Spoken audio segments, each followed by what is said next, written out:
Namaste, this is Nerd Alert. This week marks the 1-year anniversary of the Lost series finale, so we're gonna have an all Lost episode. I'm Jeff Rubin here with Pat Castles from College Humor and Darren Franich from Entertainment Weekly and EW.com. Now, it has been 1 year since the Lost finale, and believe it or not, I don't think about Lost every day, but that is not the case for Steve Matthew. He is covered in Lost tattoos. We are going to be interviewing him a little later in the show. Hopefully he's not one of those people that thinks the final episode ruined everything. Obviously everyone has their own unique tradition for celebrating the 1-year anniversary of the Lost finale. Today we are going to be talking about Pat. He is throwing a screening party where guests are voting on which episodes of Lost to watch.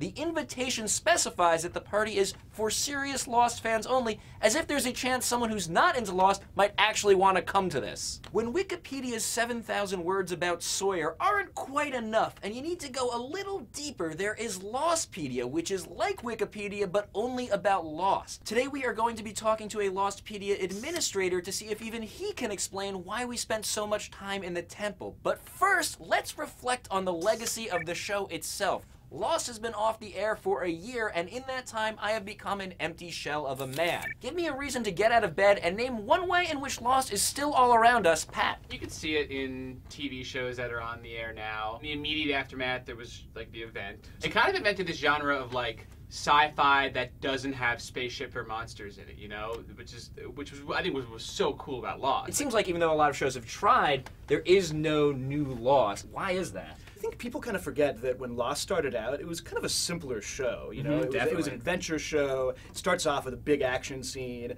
was a lot of like Shannon in a bikini back in the first season. Whereas you look at something like Game of Thrones, which is like a really good show, I think.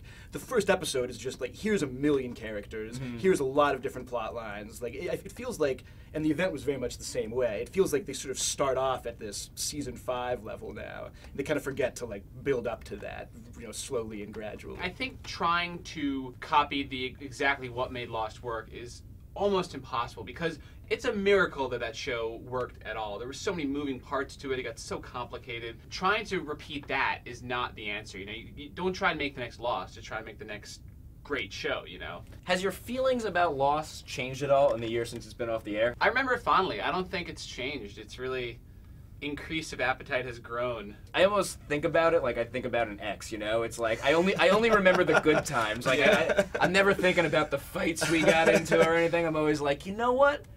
It was pretty fun hanging out with Lost. You know, went off the rails a little bit, but you know, most relationships do towards the end. True. So. We have a lot of Lost to talk about. We got to keep moving. I want to check in with someone whose site I check in on often. Our next guest's work at Lostpedia was instrumental in making sure anyone could actually understand the show. He currently writes for TV Overmind. Please welcome via robo-guest Sam McPherson. Thanks for joining us today, Sam. Hey, guys. Sam, I don't want to embarrass you or anything. In fact, I think it's awesome, but I gotta ask, how old are you? I'm 16. So you were how old when Lost started? I think I was around 10. I started writing or working for Lostpedia when I was about 13. That was when season 3 started. And then it took me about 2 years, so I became an administrator when I was about 15. What exactly does an administrator for Lostpedia do?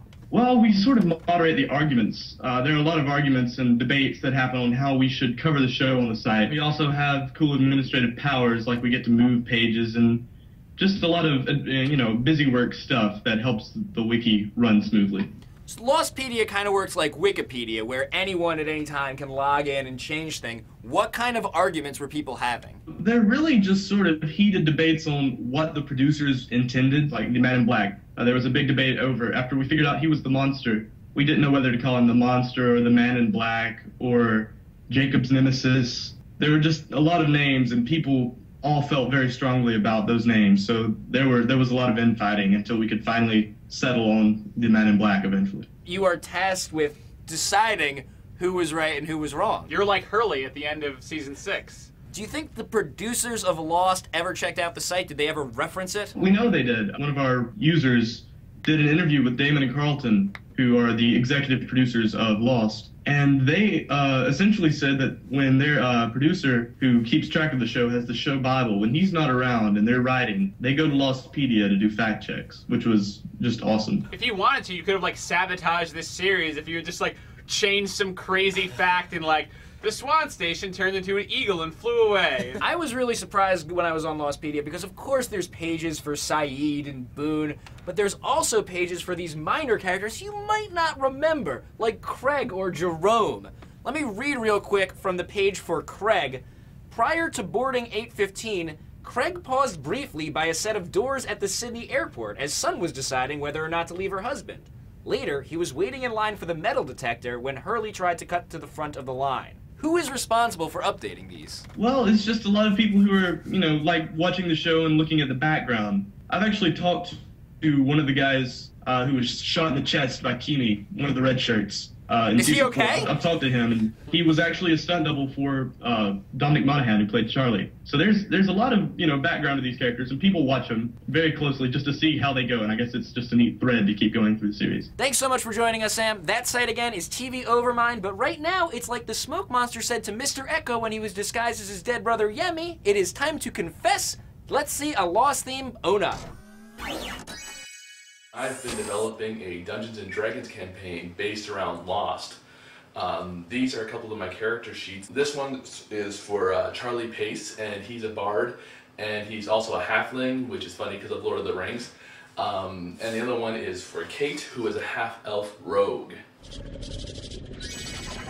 Thank you so much to everyone that sent in embarrassing Lost stories. May we all meet in the Great Flash Sideways, but until then, maybe we'll have a chance to hang out at Pat's Lost Party. All the guests are voting on which episodes of Lost we should watch. Which episode are you voting for and why? Darren. I'd vote for the season 4 episode, "The Shape of Things to Come." It's which obviously I remember which one that was, but I'll give you a little summarize background. So this is a Ben episode, and it just combines. It's a great flash-forward storyline where Ben wakes up in the middle of the desert, no clue where he is. Suddenly, he pulls out this awesome extendable rod thing, which writer Brian K. Vaughan basically stole from Y the Last Man. Well, he wrote Y the Last Man. No, he did. No. So it's a friendship like stealing. And so like that whole flash forward story, Ben's like, going across different continents, he's corrupting Saeed. It was an awesome sort of final scene between him and Widmore. Then you have the on-island story. It's a great standoff between Martin Keeney's Marines from the boat. Yeah. In the end, they actually kill off Alex, Ben's daughter, which is great because it's a surprise, and also she was a really annoying character. And Lost actually, this is very overlooked. It was great at killing off annoying characters. Yeah, that's true. There's a whole history. Shannon, Boone, Nikki and Paolo. The Last Samurai guy in the 6th season. But so unexpected. Pat, it's your party. You're making up the rules. Do you get a vote? And which episode are you voting for? Yeah, I think I would get a vote because I think it would be, we'd all vote on each other. So I live together, die alone. Exactly. That's the name of it. My personal favorite episodes are the ones at the end of season 2. You get Desmond backstory. I think Desmond is like really the heart of the show. When you have a Desmond story, a Desmond-centric episode, you're getting the best emotional stuff because his relationship with Penny is like everyone loves that relationship, but then you're also getting a lot of like interesting answers, like a lot of interesting information that you don't normally get. So you get Widmore stuff, you get Dharma stuff, you get the electromagnetism stuff, and so you really get it all when you get a Desmond episode. I hate to cut this off. I will see you at the party, but we have to move on to our final guest today. Perhaps more than anyone on Earth, he is a Lost fan for life. Please welcome via robo guest Steve Matthew, the Lost Tattoo Guy. Thank you for joining us today, Steve. Hey guys, how's it going? Walk me through it, tattoo by tattoo. What do you have to represent Lost on your body? Well, I got the numbers for one. I got the Swan logo. Gotta have a Dharma logo on there somewhere. Why the Swan instead of another one of the Dharma stations? Well, that one was actually, the first one we saw was the Swan, and I actually got it the morning of the incident when that aired. And that episode was about the Swan. So you started getting these tattoos before they even aired the last episode? Yeah, actually my first tattoo was on my 23rd birthday. It was when season 5 episode This Place's Death aired. Were you at all worried when you were getting these permanent marks on your body that Damon and Carlton just weren't going to stick the landing and the last season was going to ruin all of Lost? I kind of had a feeling, but I had faith in them that they would finish it off for you because it was such a popular show. Do you have any non-Lost tattoos? All my tattoos are from Lost. I have no other ones. So, I'm sorry, we got off track. What else do we have? I got the lighthouse.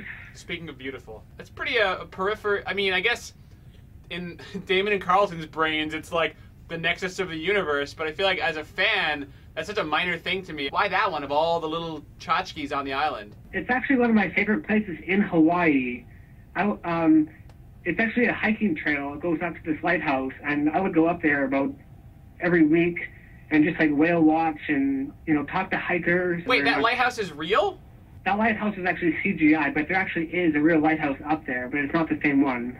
So it sounds like they were like just walking around, and they're like, what's gonna happen this season? Hey, a lighthouse! Okay, they go from Magic Mirror. When were you in Hawaii? I was there all of last year, starting with like the premiere. Were you there for Lost-related purposes? Like you went because you were such a huge fan of the show? Yeah, like it was actually during season 5. I started saving my money to like take a long vacation in Hawaii just for a whole year, doing nothing but watching Lost and checking out the sets, stalking the cast. Did you actually hang out with anyone from the cast and crew then? I actually did meet Daniel Day-Kim as he was filming Hawaii Five-0. And I showed him my tattoos, and I think I might have freaked him out a little bit. How many Hawaii Five-0 tattoos do you have? I actually don't watch TV anymore. I stopped watching TV after Lost.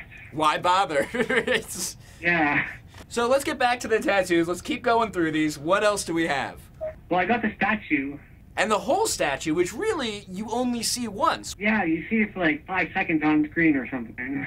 Do people ever think that you're just like into a lot of disparate religions and belief systems? Like when I go to work, I cover my tattoos up. I try not to, you know, talk about it when I go some places. Like a neo-Nazi, like a reformed Nazi. Yeah, it's actually the numbers I get asked about the most. I must say, putting a series of numbers on your forearm, very interesting location choice. Let's focus, because I want to get through these. What are the other Lost tattoos you have? I kind of forget which ones I have.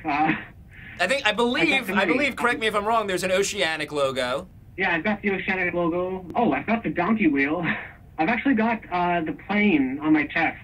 And is that the dates that the show aired over the plane? Yeah, the date, the premiere, and then the finale. So it's like, I have a 6, so it's like 6 years, 6 candidates, 6 members, Oceanic 6. It's all there, man. Are you ever going to rewatch Lost? Listen, I actually watch an episode every night. I cannot think of a more perfect note to end the episode on. Thank you so much for joining us, Steve. Thank you to Sam, Pat, Darren. Thank you, Damon, Carlton. Nerd Alert is off for Memorial Day, but we'll be back the following week to talk about something besides Lost. Until then, here is CGY, our bad special effects of the week. Later, losers.